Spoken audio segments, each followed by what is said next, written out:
నాగర్ కర్నూలు జిల్లా అచ్చంపేట కేంద్రంలోని బాలుర వసతి గృహంలో ఏసీబీ అధికారులు ఆకస్మికంగా తనిఖీ చేపట్టారు.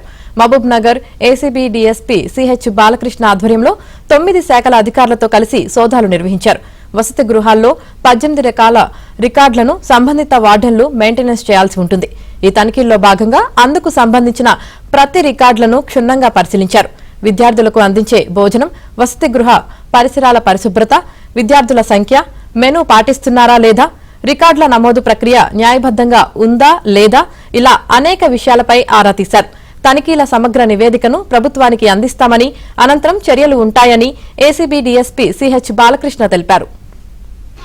హాస్టల్లో ఉన్నటువంటి పరిస్థితులు, పిల్లలకు ఏ రకమైనటువంటి సౌకర్యాలు ఉన్నాయి, వాళ్ళకు ఎటువంటి మెనూ గవర్నమెంట్ ఇచ్చిన దాన్ని బట్టి ఇంప్లిమెంట్ చేస్తున్నారా లేదా, వాళ్ళకు కల్పిస్తున్నట్టు సౌకర్యాలు వాళ్ళకు ఇస్తున్నారా లేదా అనే విషయం గురించి సునిశ్చితంగా తనిఖీ చేసి గవర్నమెంట్ కు రిపోర్టు పంపించడం జరుగుతుంది.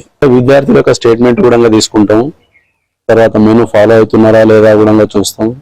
అవన్నీ చూసి డీటెయిల్ రిపోర్టు గవర్నమెంట్ కు పంపించడం జరుగుతుంది. దానిపైన గవర్నమెంట్ సంబంధిత అధికారులపై చర్యలకు సిఫారసు చేయమని మేము మా హెడ్ ఆఫీస్ నుంచి